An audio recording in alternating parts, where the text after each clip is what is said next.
On a entendu retard dans les remboursements, 4 à 6 semaines de remboursement pour les ambulanciers. Est-ce que c'est tenable quand on est chef d'entreprise ? C'est vrai, il y en a certains qui doivent peut-être en subir des conséquences, mais aujourd'hui, chez nous, c'est pas du tout ce qu'on a comme statistique. Hein. Les factures chez nous, elles sont traitées pratiquement entre 21 et 28 jours, voire 30 jours. Il est possible que certains dossiers traînent, mais qui sont tout simplement dans le cadre d'une opération de vérification. Ça met peut-être quelques jours de plus. Maintenant, il n'y a pas non plus, je veux dire, c'est peut-être occasionnel. Il y a certaines entreprises qui sont donc dans la médecine ou profession libérale qui sont dans le même état d'esprit. Vous traitez combien d'actes médicaux par an pour avoir un volume ? Je crois que c'est 650 000. D'accord, mais quand même là, on s'aperçoit depuis un an que tout est ralenti. Vous parliez l'autre jour de priorisation. Non, c'est pas ralenti. Il y a tout simplement des dossiers qui sont traités tout simplement au coup par coup. Aujourd'hui, vous avez des dossiers qui arrivent et qui sont traités normalement dans des délais qui sont réglementaires et qui sont conventionnés avec les médecins. Pourquoi à l'heure de la 4G et de la fibre, on ne peut pas avoir de la dématérialisation des actes ? On l'a entendu, télétransmission, ça pourrait marcher ça ? C'est un projet que nous avons en cours à la CAFAT déjà depuis de nombreuses années. Le souci, c'est que nous avons eu des priorités également dans le cadre de l'informatique. Et ça suit son cours, mais c'est une des idées que nous sommes en train de développer actuellement. Un tweet nous demande s'il y avait une action à mettre en place, laquelle mettriez-vous en place à la CAFAT ? Par rapport à quoi ? Par rapport à ces questions de remboursement ? De remboursement, le conseil d'administration là-dessus a été clair. Hein. Il y a tout simplement des priorités qui se font et la priorité, elle est aujourd'hui dans les assurés. En deuxième lieu, vous avez les professions libérales de santé. En troisième, il me semble que c'est les hôpitaux, la dotation globale donc des hôpitaux. Et puis en dernier lieu, ce sont que les institutions, donc l'administration principalement. Monsieur Meyer, vous qui siégez à la CAFAT, vous entendez toutes ces choses-là. Quand vous voyez ces gens sur le terrain, ces libéraux de santé qui sont un petit peu freinés dans leur travail, qu'est-ce que vous dites à cela ? Je répondrai en deux temps. Il y a la situation actuelle où effectivement la CAFAT a des difficultés de trésorerie. Alors c'est au coup par coup. Dès que la CAFAT reçoit suffisamment de trésorerie, on règle par ordre de priorité comme ça a été indiqué. Ça c'est une chose. Après, sur le long terme, tout le monde devra faire des efforts. Tout le monde, les salariés et les professionnels de santé, et tout le monde doit faire un effort. Si on veut préserver le système de santé tel qu'on l'a aujourd'hui, tout le monde devra faire un effort. Ça veut dire quoi, tout le monde doit faire des efforts ? Il faut être moins bien soigné en Calédonie ? Non. Par exemple, actuellement, on discute au sein de la CAFAT de la mise en place d'un taux directeur global de l'augmentation de la santé en Nouvelle-Calédonie. Alors, on l'a appelé OCEAM. Ça, c'est important. C'est-à-dire qu'on fixera, tout à l'heure, j'ai bien entendu ce que vous avez dit, et c'est juste, on a un taux de croissance des dépenses de santé de 6% à peu près en moyenne. Donc, il est important que le pouvoir public fixe un taux maximum d'augmentation qui soit en corrélation avec la croissance du pays. Donc ça, c'est important. Et quand on fixera ce taux de croissance maximum, tout le monde devra faire des efforts. Vous êtes d'accord avec ça, monsieur Chazal, si ça venait à voir le jour ? Évidemment qu'il faut limiter, mais il faut prendre en considération tous les paramètres. Les patients malades aujourd'hui qui attrapent un diabète à 50 ans, à 55 ans, ils sont hypertendus. Et puis ils ont aussi la goutte et il y a tout un tas de complications. Et si vous voulez, on se retrouve aujourd'hui confronté à des situations de patients qui s'aggravent avec l'âge, parce que ce sont des adultes qui sont malades et que la maladie ne part pas comme ça. Et donc, ils coûtent plus cher. Le problème en ce moment, c'est qu'avec la CAFAT, et notamment nous les médecins, on a des problèmes de prise en compte de ces complications qui sont absolument pas prises en compte.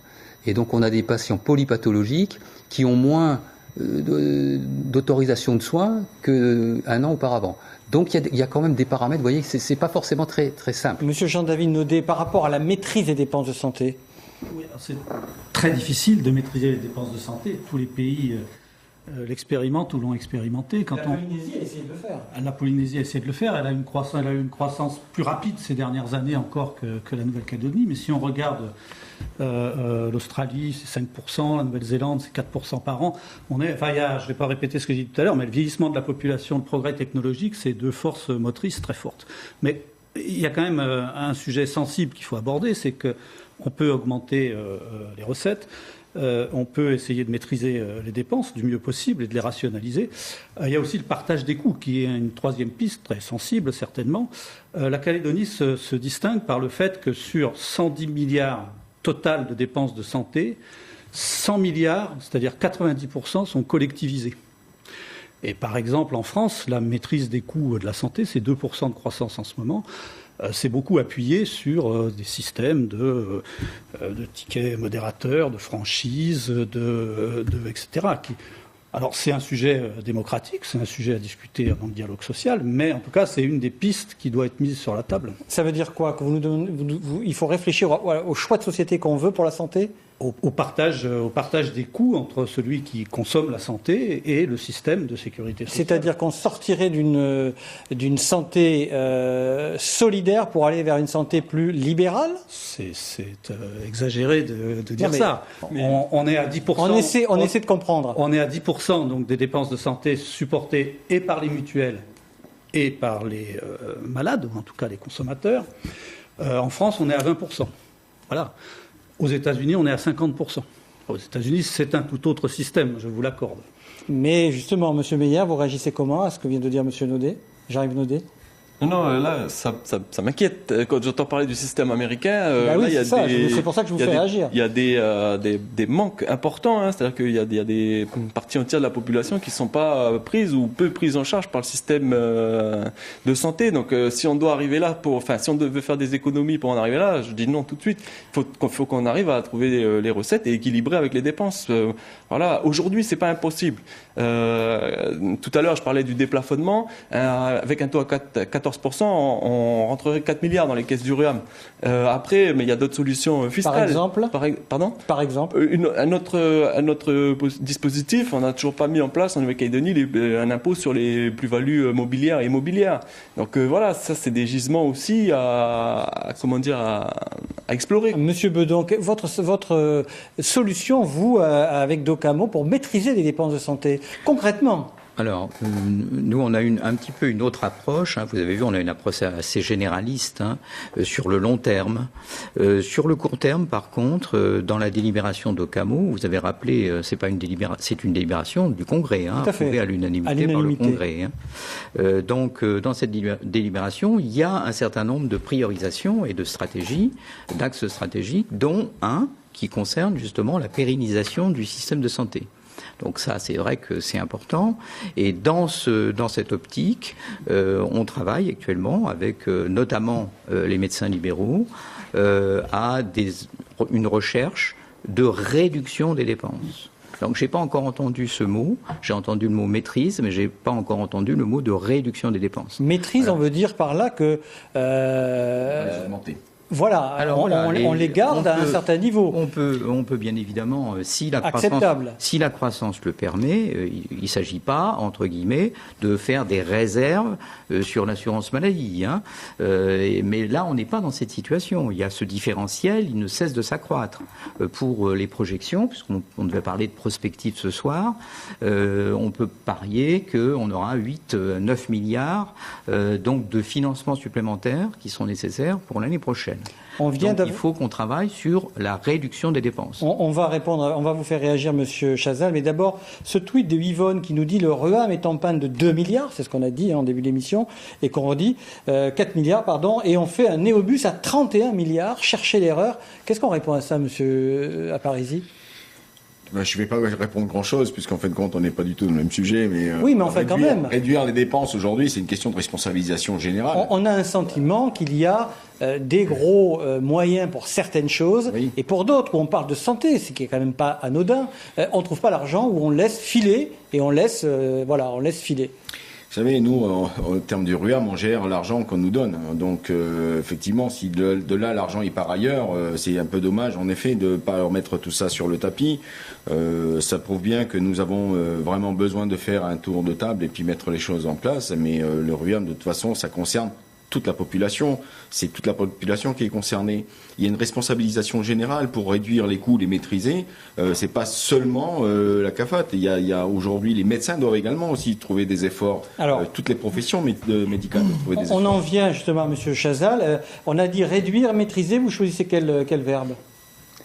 Maîtriser, moi je trouve que c'est un mot qui s'applique bien. Non, mais je voudrais revenir sur les réflexions de mes deux prédécesseurs.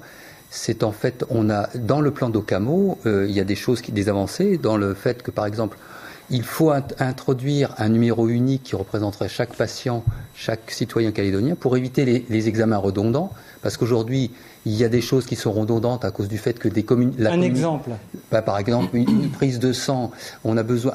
je reçois un patient en urgence qui, le mois précédent, a eu une prise de sang suite à une pathologie précédente. Il vient me voir en urgence, je soupçonne un problème infectieux, je lui fais une prise de sang, je vais peut-être faire un examen beaucoup plus réduit si je sais qu'il y a déjà... si vous voulez, une prise de sang qui a été faite le mois précédent. Je n'irai pas doser l'urée, la créatinine, le cholestérol. Je ne ferai qu'une numération formule, ce qui coûtera beaucoup moins cher, vous voyez. Donc, à partir du moment... C'est ça, la responsabilisation ? Voilà, ça c'est maîtriser, éviter d'induire des dépenses en ayant, si vous voulez, un système informatique où on va pouvoir avoir toutes les informations qui concernent le patient et qui sont récentes ou... On a entendu les libéraux variables d'ajustement du système de santé.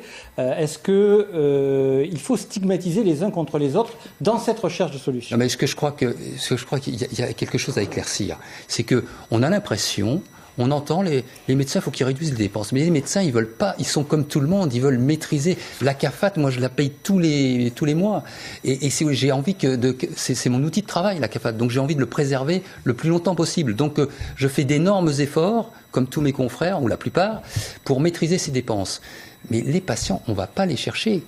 Ils viennent à notre cabinet, on ne va pas les chercher. Donc, quand je vous expliquais tout à l'heure qu'il y a des malades et qui deviennent polypathologiques, c'est-à-dire avec plusieurs pathologies au fil du temps, c'est une pression qu'il faut prendre en compte. Et c'est ça qui augmente les dépenses, sachant que le souci de tous les médecins aujourd'hui en Calédonie, qu'ils soient privés ou publics, c'est de maîtriser les soins. Monsieur Meyer, est-ce que dans la maîtrise des dépenses de santé, il y a aussi la question du gaspillage et justement on va dire des actes qui sont pas forcément, qui sont pas forcément normaux, les arrêts maladie de complaisance qui sont souvent très nombreux, toutes ces questions-là, et vous réagirez, Monsieur Chazal, à cela, et dont les Calédoniens sont conscients, certains. Alors, qu'est-ce qu'on fait avec ça, sur cette responsabilisation ?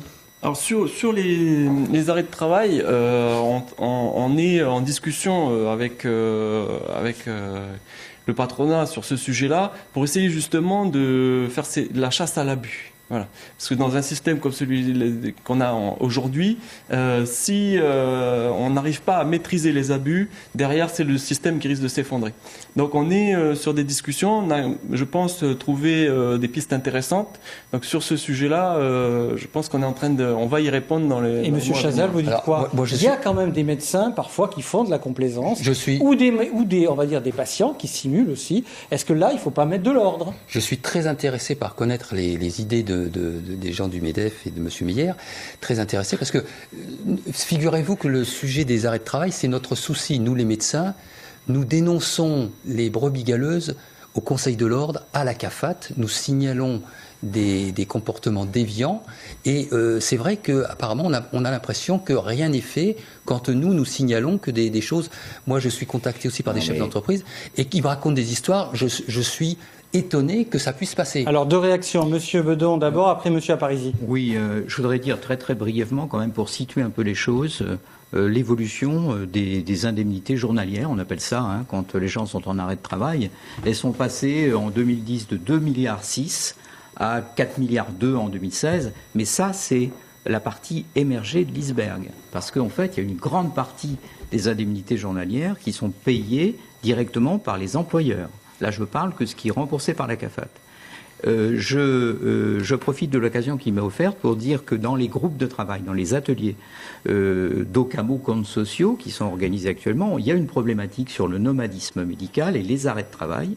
Et il y a des solutions actuellement qui vont sortir. Ah, d'accord. Donc on est actuellement en pleine discussion avec notamment les professionnels de santé, les médecins, les représentants. Alors c'est pas le même syndicat que Monsieur Chazal, mais de toute façon on est tout à fait en phase avec ça. On peut pas être dans toutes les réunions. Voilà, il faut être. Mais on se rapporte les choses. Absolument, mais il n'y a pas de problème. De toute façon, les comptes rendus de nos réunions sont sur une plateforme qui est à disposition et vous avez l'accès. Donc ce que je voulais dire, dire, c'est parce qu'on travaille c'est un sujet qui nous tient à cœur tous, parce que collectivement, nous sommes intéressés à la question. Et il y a des solutions qui sont des solutions techniques. C'est-à-dire, est-ce qu'il faut être plus punitif, il faut faire de la sanction? Non, je crois que déjà, dans un premier temps, il faut connaître ce qui est fait, il faut connaître l'historique des arrêts de travail, il faut disposer d'un e-service, d'un e-arrêt de travail qui est très simple à mettre en œuvre, qui est peu coûteux et qui permettrait aux médecins déjà de ne pouvoir entrer les arrêts de travail que du jour, pas de faire d'arrêt de travail antidaté, c'est absolument impossible avec un mécanisme comme ça. Et puis ça permettrait aussi aux médecins d'avoir tout l'historique des arrêts de travail d'un patient qui vient le lundi ou qui vient le vendredi pour essayer d'obtenir des arrêts de travail. Donc là, on parlait de responsabilisation tout à l'heure. Il faut quand même considérer que les médecins qui ont des comportements entre guillemets peu vertueux, vraiment, ils se comptent sur les doigts de la main. Très bien. Ou des deux mains. Tout à fait. On les connaît. Par contre, il y a aussi les comportements des assurés, des Calédoniens. Et donc, il faut qu'il y ait une responsabilité qu'est-ce qui se passe collective. Eh bien, si justement on disposait d'un système d'information qui nous permettait de voir l'historique, eh bien, on aurait ce que nous disent les DRH.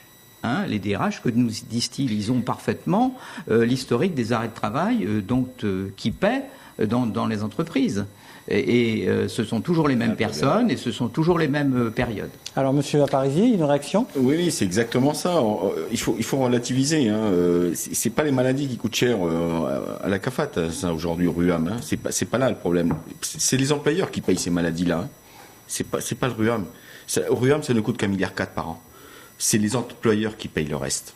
Et le nomadisme médical existe réellement. Et par rapport à quoi? Eh bien, par rapport justement à ces arrêts maladie de complaisance qui se font. Et nous, en tant que chef d'entreprise, on le voit également très bien. Ça existe. On a des exemples régulièrement. C'est récurrent parce que lorsqu'on passe d'un médecin à l'autre, on se prend de 3 jours en 3 jours. Et puis, les 3 jours, en fin de compte, ils servent à se faire payer par l'employeur. Parce que ils savent très bien qu'au terme de la CAFAT, ils ne sont remboursés. La CAFAT, ils ne remboursent qu'à partir de la deuxième maladie à hauteur de 50% de leur perte de salaire. Et justement, donc, avec les partenaires sociaux dans le cadre des dernières négociations, on a essayé justement de regrouper toutes ces maladies au sein. Donc, c'est une idée de regrouper tous les arrêts maladies. Donc, l'IAT, je trouve ça très très bien. Ça permettrait de regrouper toutes les informations et de voir réellement combien coûtent ces arrêts maladie. Monsieur. C'est parce que depuis tout à l'heure, j'entends une petite dérive là. Tous les salariés qui prennent de la maladie ne sont pas des tricheurs. J'ai entendu le chiffre global. On a dit certains. Oui. Mais j'ai entendu l'annonce qui a quand même. Des deux côtés. On pose sur la table le chiffre global dans ce nombre d'arrêts maladie, dans ce volume financier. Et c'est pour ça que nous, partenaires sociaux du côté salarié, on est intéressés à l'e-service. C'est quand même, on aimerait bien faire le tri. Mais attention, là, j'ai senti une petite dérive sur. Monsieur Meyer, si vous permettez, quand même, je voudrais dire, parce que dans le plan d'Occamo, on est quand même centré sur l'homme, d'accord? Donc, on ne considère pas que les Calédoniens sont des fraudeurs. C'est pas ce que je veux dire. Mais je veux dire, il faut protéger aussi ceux qui restent travailler et qui subissent les conséquences de ceux qui sont absents. Parce que ça, quelquefois, ça entraîne de sérieux désordres dans les entreprises, mais aussi de sérieux problèmes de santé sur ceux qui sont hyper sollicités parce que ce sont toujours les mêmes. Qui deviennent multitâches, finalement. Voilà. Je l'entends. C'est pour ça qu'on participe à ces travaux de manière active. Sachez qu'en cabinet, quand beaucoup de mes confrères, quand il y a un patient prend un arrêt de travail ou sollicite un arrêt de travail, on lui explique que c'est ses collègues qui vont payer pour lui. Donc, si vous voulez, il y a une espèce... Non, mais il faut quand même dire les choses. On explique aux gens, tu vas te reposer, c'est ton copain qui va payer. Oui. Voilà. Donc, il y a une petite... il y a un peu de pédagogie à faire. Un peu de solidarité dans un régime de solidarité. Tout à fait. Monsieur Naudet, sur ces questions-là justement de responsabilisation, quel regard vous avez, économiste? Est-ce que, par exemple, la Polynésie, est-ce que la métropole, est-ce qu'il y a eu des travaux qui ont abouti à des progrès?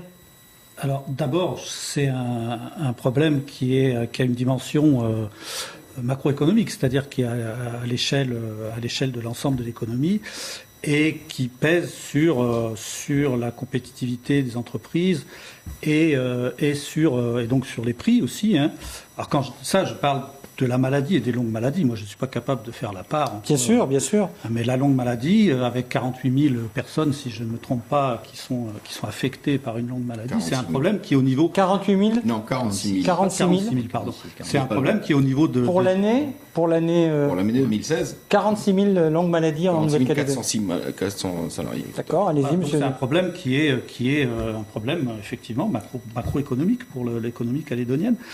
L'état de santé de la population et de la population salariée est une variable de la compétitivité des entreprises, de la compétitivité de l'économie.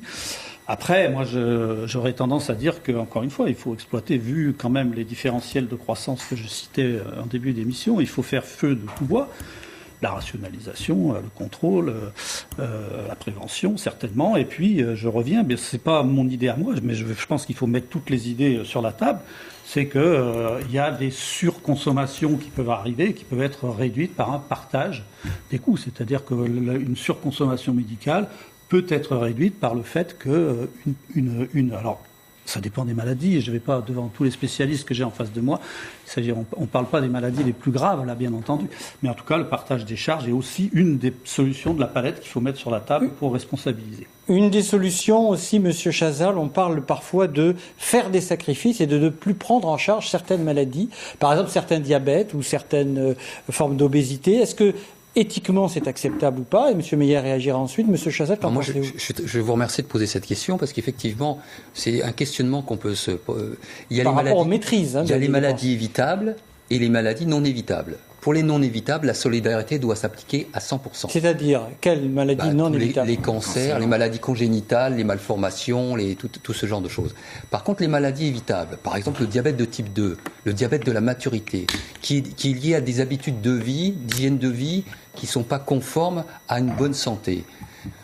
Aujourd'hui, beaucoup de ces gens-là sont en longue maladie. On peut se poser la question, si on ne pourrait pas, à ces gens-là, appliquer comme c'est fait chez les fonctionnaires, comme c'est fait à l'école, on a des notes, les fonctionnaires sont notés, dans certaines entreprises on note aussi les gens, il y aurait on appliquerait la méritocratie dans la gestion de sa santé. Quelqu'un qui serait atteint de cette passe, on lui propose de le prendre en charge, à condition qu'au bout de 6 mois, 1 an, il ait fait des progrès. Parce que force est de constater que beaucoup de nos patients qui sont depuis 10-15 ans avec des antidiabétiques oraux n'ont pas perdu 1 kilo, etc., ne font pas très attention, ne sont pas très motivés. Donc ceux-là, ils seraient sanctionnés? Sanctionnés d'une manière... Ou pas remboursés. Voilà, ou rembourser de moins en moins. C'est votre solution? Ou rembourser de moins en moins parce qu'il faut quand même qu'ils participent à l'effort. Alors, Monsieur Meyer, une réaction? Parce que les autres payent pour eux. Oui, Là, on questionne c'est une question quasi philosophique, puisque une fois qu'on a fait ça, quand la personne elle aura plus de remboursement, on fait quoi? On la laisse mourir? Enfin voilà, là on arrive au bout du système quand même. Hein. Aujourd'hui, vous prenez un cas particulier là. Si la sanction c'est la sanction c'est au niveau du portefeuille. S'il voit ses remboursements.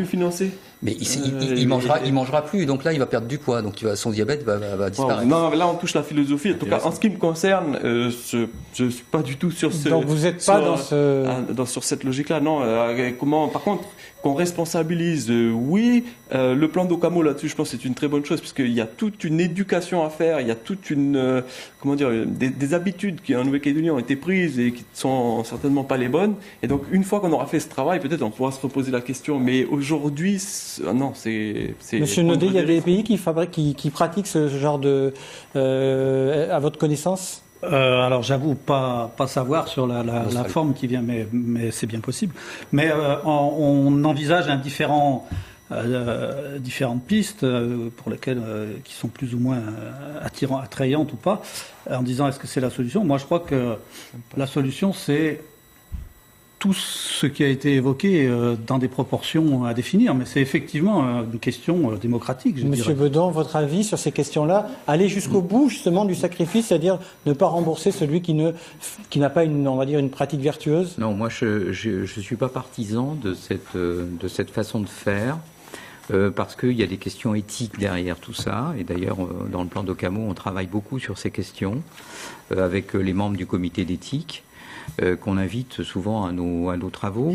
Je pense que par contre, il faut toujours accompagner, il faut soutenir, accompagner. Alors dans quel sens est-ce qu'on peut faire ça? Pour par exemple les diabétiques, eh bien on pourrait leur proposer de faire par exemple une activité sportive adaptée, une activité physique adaptée, d'avoir une obligation d'avoir un certain nombre de consultations de diététique, et s'ils ne vont pas à ces consultations ou s'ils ne font pas cette activité physique, eh bien à ce moment-là, effectivement, on pourrait prévoir un moindre remboursement. C'est exactement ce que je dis. Oui, c'est exactement la même chose. C'est la même chose, mais pas dans le même délai. Vous voyez, avec une sorte de progression. Je n'ai pas parlé de délai. Je n'ai pas parlé de délai. Moi, la solution finale qui a été évoquée, c'est pas la mienne. Mais je veux dire, je pense que voilà, c'est une sorte de méritocratie. C'est aider les gens à faire la démarche et les motiver. Et parfois, le portefeuille, ça motive. Monsieur Aparizi. Oui, moi je trouve ça très très bien, effectivement, et je suis ravi que ce soit médecins qui le disent, en effet, parce que nous, on a quand même des chiffres qui sont quand même alarmants chez nous. Il faut quand même penser que il y a 17% de nos assurés qui représentent quand même 58% des dépenses du RUAM. Voilà. La longue maladie, chez nous, elle coûte 37 milliards par an. Alors, quand vous parlez des malades, c'est quel type de maladie? C'est principalement ce que je viens de dire. C'est la surcharge pondérale. Ce sont des maladies vitales. C'est le diabète. On a 500 nouveaux cas. La dialyse, tout ça. Non. Ça, ce sont des gens qui sont en stade final de diabète. Et ceux-là, on ne doit pas les abandonner, même si c'est suite à un diabète de type 2. Ceci étant, il y a des gens plus jeunes qui méritent, qui voudraient, je le vois moi tous les jours, qui voudraient qu'on les stimule un peu plus. Monsieur Aparizi, poursuivez sur les chiffres. Oui, mais c'est ça. En fin de compte, on a quand même 500 nouveaux diabétiques par an qui sont décelés quand même. Et donc, il y a en effet des efforts à faire. Et c'est super bien que ce soit les médecins qui le préconisent. Ouais. Parce qu'en effet, il faut une obligation de résultat. C'est que si on arrive à les détecter à temps et qu'on leur dit, voilà, aujourd'hui, le régime alimentaire, il est comme ci, et puis qu'il ne faut pas dépasser. Et si à partir de là, on dépasse, on leur dit, ça te coûtera de ta poche. Je pense qu'il y a quand même une prise de conscience qui est peut-être... Et je vous rassure, Philippe, je te rassure, nous les accompagnons psychologiquement et avec une proximité personnelle des patients, on les stimule. Et de toute façon, si en plus la société décide qu'il y a aussi une petite carotte au bout, ça ne peut potentialiser les résultats. Vous avez parlé des longues maladies, monsieur Aparizi. Le ticket modérateur, la question du ticket modérateur, où est-ce qu'on en est ? Aujourd'hui, elle est toujours en place, donc ça, c'est pas un problème. Pour les longues maladies ? Pour les longues maladies, aujourd'hui, non, c'est tout pris en charge à 100% par la CAFAT. Donc il est là, effectivement, il y a peut-être une prise de conscience, il y a peut-être une participation aujourd'hui à faire prendre en charge par l'assuré, pour qu'ils comprennent qu'en effet, la santé coûte cher, mais elle coûte cher à tout le monde. Mais qu'on soit bien d'accord, il s'agit de maladies évitables. Évitables. Et monsieur Naudet, en métropole, c'est la même chose pour ces questions de longues maladies ? Alors, les longues maladies en métropole, c'est 3 fois moins, je crois, qu'en Calédonie, pour des raisons qui sont aussi... c'est le Pacifique, c'est pas la Calédonie qui a ce problème. Oui, c'est la région Pacifique. Et il y a eu beaucoup de ce qu'on appelle des déremboursements, qui sont d'ailleurs l'objet de contestations dans le dialogue social très forte, dans ce qui a été considéré comme moins important en termes de santé que d'autres types de dépenses. Les dépenses de médicaments sont en légère diminution, par exemple, en métropole depuis 1 ou 2 ans. Alors, est-ce que pardon, Monsieur moi je veux réagir quand même. L'histoire de dérembourser, ça m'inquiète parce que les populations dont vous citez sont les populations, les classes sociales bien souvent les plus défavorisées du système. Donc de les dérembourser en plus. La question est de savoir ce qu'on faisait en métropole. Oui, non mais c'est pas sur ça que je réagis, c'est sur l'ensemble de l'intervention, des interventions précédentes. De dérembourser des classes sociales qui sont déjà défavorisées avec des dispositifs comme ça. Attention, moi je dis attention, on risque. Je pense que le plan d'Occamo doit par contre prendre le problème en amont, c'est-à-dire d'essayer d'éviter et de former le plus jeune possible. Alors justement, on va arriver à la prévention. Il faut absolument travailler de manière le plus tôt possible, le plus en amont possible. Nous sommes tout à fait d'accord. Dans les écoles ? Oui, absolument. Les écoles, les collèges et les lycées, parce qu'on s'aperçoit qu'après le primaire, il n'y a plus rien. Voilà. Donc là, c'est assez gravissime. Et c'est là qu'on voit à l'adolescence, on finit chez le marchand de malbouffe et voilà, et on va pas ailleurs, quoi. Déjà, si on pouvait éviter d'ouvrir des enseignes de malbouffe en face à des côté, établissements. voilà, à côté des lycées et des collèges, hein, c'est ça. Alors, Monsieur Bedon. Écoutez, là, je pense qu'on est vraiment tout à fait en accord par rapport à ces problématiques-là. Je reviens juste un peu sur les comparaisons entre la longue maladie, métropole et puis Nouvelle-Calédonie. Je crois qu'il faut quand même être prudent dans les chiffres parce que, à titre d'exemple, en métropole, la longue maladie hypertension artérielle grave a été supprimée de la liste des longues maladies en métropole. Ici, il y a 12 000 Calédoniens qui ont une hypertension. Si on retire un certain nombre de Calédoniens qui ont une hypertension des chiffres, là, on n'est plus dans les mêmes écarts que ce que nous a dit Monsieur Naudet. On a des différences moins On a une importantes. question Facebook de Bobos à Nouméa qui nous dit « Financer des sleeves à tout va pour des gens ayant la flemme de faire un régime et suivre une diététique appropriée ». Qu'est-ce qu'on dit à ça, Monsieur Aparici ? Ça dépend des sleeves. Parfois, les sleeves, c'est une opération, bariatrique qui permet de perdre du poids. Ça dépend, parce qu'en fin de compte, si ça nous coûte moins cher après en termes de diabète, ça nous permet de faire des économies. Après, c'est une étude à mener sur chaque type de personnes qui peuvent le faire ou pas. Mireille, question Facebook, nous dit aussi, si la CAFAT envoyait des contrôleurs au domicile de certains soi-disant malades, il n'y aura pas autant de pertes au REAM. Ça n'a rien à voir. C'est encore une fois, ce sont les employeurs qui payent justement ces malades à la maison. La CAFAT le fait. Les contrôles se font lorsqu'ils commencent à payer. Les contrôles médicaux se font à la demande donc des services, mais c'est parce que eux commencent à les payer. Mais jusqu'à la 3e maladie ou jusqu'au 3e mois où la CAFAT le prend en charge à 100%, c'est à la charge de l'employeur de payer. C'est bien pour ça. Donc je reviens sur le discours de tout à l'heure. Ce serait bien, c'est que il y ait un contrôle qui se fasse général, mais depuis la première maladie, mais que tout soit regroupé par une instance qui gère toutes les maladies dès le départ. Alors, on va parler à quelques minutes de la prévention. Je voudrais qu'on parle aussi de la gouvernance après, parce que ça fait partie d'un des axes de Docamo. Sur la prévention, est-ce que, Monsieur Chazal, on va assez dans les écoles et est-ce qu'on éduque assez les jeunes à savoir mieux manger ? Écoutez, je vous disais tout à l'heure qu'en fait, il y a une trentaine d'années, quand je commençais à exercer sur le territoire, on avait des campagnes, on partait, moi j'allais remplacer les médecins dans les circonscriptions médicales, et on avait une équipe très dynamique qui fabriquait des flyers, et on était très proches, et on avait aussi des gens il y a combien de temps ? Il y a une trentaine d'années, qu'on recrutait dans les tribus et qui participaient, qui avaient une petite formation et qui participaient avec les médecins, les infirmières. Il faudrait retrouver ça. Je pense que les infirmiers, notamment les infirmières, pourraient être chargés de missions justement d'éducation auprès des gens, parce qu'ils sont au contact tous les jours.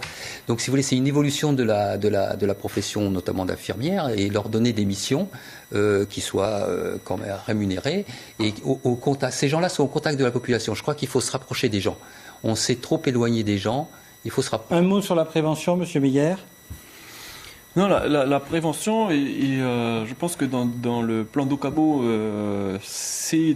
on parlait de l'humain et de la priorité de l'humain au sein de ce plan, au centre du dispositif. Vraiment, c'est sur ça qu'on doit mettre l'accent dans les prochaines années.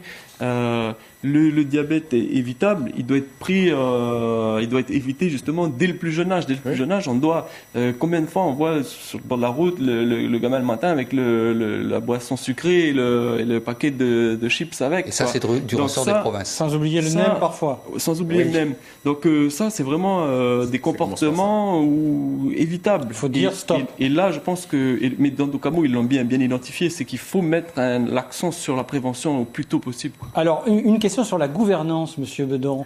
Docamo... Je pense qu'avant, si vous me permettez, Monsieur Rosada, avant d'aborder les problèmes de gouvernance, qui sont des problèmes un peu plus politiques, oui. Je pense qu'il faut revenir un tout petit peu sur l'aspect prévention, parce que par prévention, il faut il y a tout l'aspect éducation pour la santé. Et là, il y a une chose qui est très importante, qui a été soulignée par plusieurs personnes, c'est le fait qu'il y a la transversalité. Que la santé, ça concerne pas seulement le secteur de la santé. Ça concerne le secteur de l'éducation. Ça concerne le secteur de l'urbanisme, de façon à ce qu'on ait des équipements qui soient adaptés, qui permettent aux gens de faire de l'exercice, etc. Donc ça concerne tous les Calédoniens et tous les secteurs. Et donc dans l'approche d'Ocamo, ce qu'il y a, c'est justement une chose qui est importante, c'est cette transversalité. On n'a peut-être pas assez souligné. Et Docamo existe depuis un an presque, puisque le Congrès a voté l'an dernier, presque à cette époque. Qu'est-ce qui a été fait vraiment de Docamo? Qui gouverne? Est-ce que c'est Docamo, le gouvernement? Est-ce que ce sont les provinces? Est-ce que c'est la CAFAT? Finalement, la santé, qui pilote? On a l'impression qu'il y a un grand flou, Monsieur Bedon. Alors bon, d'abord, Docamo, c'est une équipe qui travaille avec le gouvernement et qui travaille avec un esprit particulier, participatif, de façon à associer tous les acteurs, etc. C'est pas l'équipe Docamo qui fait le travail. L'équipe Docamo, elle joue finalement un rôle de catalyseur, et puis donc ce sont tous les acteurs qui travaillent dans tous les groupes. J'en profite pour les remercier d'ailleurs, parce que c'est beaucoup de travail pour notamment les professionnels, qui travaillent souvent des réunions le tard, le soir. Et donc ce travail qui mobilise l'ensemble des personnes, il va commencer à donner ses fruits. Mais c'est quelque chose de sur le long terme. Le plan Docamo, c'est quelque chose qui va durer 10 ans. Est-ce qu'il veut revoir la gouvernance ou pas, Docamo? Absolument, ça fait partie des axes qui sont des axes stratégiques du plan. Monsieur Chazal et Monsieur Meyer sur la gouvernance, rapidement, parce qu'on arrive presque à la fin. Oui, Docamo propose une chose. Les gens qui sont intervenus en Docamo proposent de mutualiser les moyens. Et en fait, qu'est-ce qu'il faudrait faire? Il faudrait que les trois présidents de province s'entendent pour reterritorialiser la santé. Parce que en 90, on avait l'ADETAS, 50 personnes à Nouméa. Aujourd'hui, on a 3 DEPAS, une association de prévention, le gouvernement avec une équipe. Donc on a multiplié par 5, 6, 7 les personnels autour des patients et des médecins, et ça induit des coûts, tout ça. Donc il faudrait s'entendre pour que la santé soit un secteur qui soit territorial et non plus provincial. Monsieur Meyer, il faut mettre fin au paritarisme ou pas? Non. non. Le paritarisme au sein de la CAFAT, à mon sens, il apporte une certaine forme de stabilité de négociation. Aujourd'hui, chacun dans son rôle, les partenaires sociaux, patronaux d'un côté, salariés de l'autre, quand il y a on a bien conscience des difficultés et de ce qui se passe au sein du système RUAM. Et ça, de ce fait-là, on le diffuse dans nos organisations. Et du coup, probablement qu'on régule quelque part. On a un rôle de régulateur.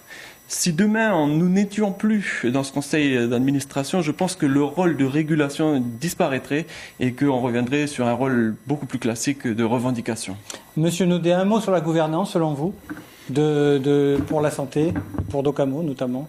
Non, je vais peut-être faire une observation un petit peu plus générale, parce que j'ai rien à dire sur la gouvernance. Moi, on parlait de prévention tout à l'heure. Je crois qu'on est face à des problèmes un petit peu différents. On a un problème de court terme, qui est un problème de trésorerie, en fait, de trouver un problème de finances publiques, de trésorerie. On a un problème de moyen terme, dont on a beaucoup parlé, qui est un problème de divergence entre le rythme des recettes et le rythme des dépenses, donc cotisation, impôts, responsabilisation, maîtrise des dépenses. Et puis un problème de long terme, sur lequel la prévention est évidemment la meilleure réponse, qui est de faire diminuer les dépenses, mais non pas diminuer les dépenses par contrainte, mais parce que la santé de la population s'améliorerait et donc le besoin plafonnerait ou diminuerait. Donc mais c'est 3 problèmes qui sont en fait tout à fait différents dans les solutions. On va terminer l'émission par un tour de table avec vos conclusions, Monsieur Aparizi, par rapport à ce qu'on a décidé de discuter ce soir. Réduction, maîtrise des dépenses, accroître les recettes, responsabiliser les acteurs. Qu'est-ce que vous diriez? Oui, je crois que tout est dit. En fin de compte, il faut que tout le monde prenne conscience que la santé, c'est l'affaire de tous, mais qu'elle coûte cher à tous. Et que si on n'y fait pas quelque chose, ça va coûter encore plus cher. Est-ce que vous êtes confiant ou inquiet? Écoutez, je suis assez mitigé. Je pense que si les gens prennent conscience qu'aujourd'hui, il va falloir qu'ils se prennent en main et puis qu'ils commencent à comprendre qu'il va de leur santé, il va falloir quand même qu'ils commencent à mettre les mains à la poche. Monsieur Chazal, votre conclusion? Eh bien, ma conclusion, c'est en fait, il faut aider les patients calédoniens, mais aussi aller chercher l'argent là où il est et augmenter les recettes. C'est la solution immédiate auquel on est confronté. Où est-ce qu'il est l'argent, selon vous? Vous savez, le panier de la ménagère, il est 89% plus cher qu'en France, donc l'argent, il est quelque part. Très bien. Monsieur Bedon, votre conclusion ? Moi, je voudrais dire déjà que le plan d'Occamo, on l'a bien senti, il y a un certain soutien maintenant, de plus en plus des Calédoniens. Il y a aussi une vraie volonté politique de soutenir le plan d'Occamo, ça c'est très important. Il y a un courage politique encore ? Absolument, je pense. Nous, on a une feuille de route, c'est la délibération, votée à l'unanimité par le Congrès, c'est très important. Deuxièmement, on a cet état d'esprit d'Occamo avec cette démarche participative. Et moi, j'ai pas de doute sur le fait qu'on obtiendra des résultats. Monsieur Meillat, votre conclusion ? Alors, il faut absolument tout faire ce qui est possible pour éviter ce qui a été présenté tout à l'heure, c'est-à-dire de basculer sur un système assurantiel privé. Privatiser une partie des responsabilités. Pour ça, la ressource, elle existe aujourd'hui et j'ai annoncé 14% de déplafonner les cotisations, par exemple, ça rapporterait 4 milliards. Voilà. Et votre conclusion, Monsieur Naudet, en tant qu'économiste ? La Nouvelle-Calédonie est devenue depuis un moment, mais un pays riche qui figure comme les pays européens ou comme les pays riches de la zone Pacifique. Il faut qu'elle s'attende, si tout va bien, je dirais, à des croissances qui sont celles des pays riches, 1,5 à 2% par an.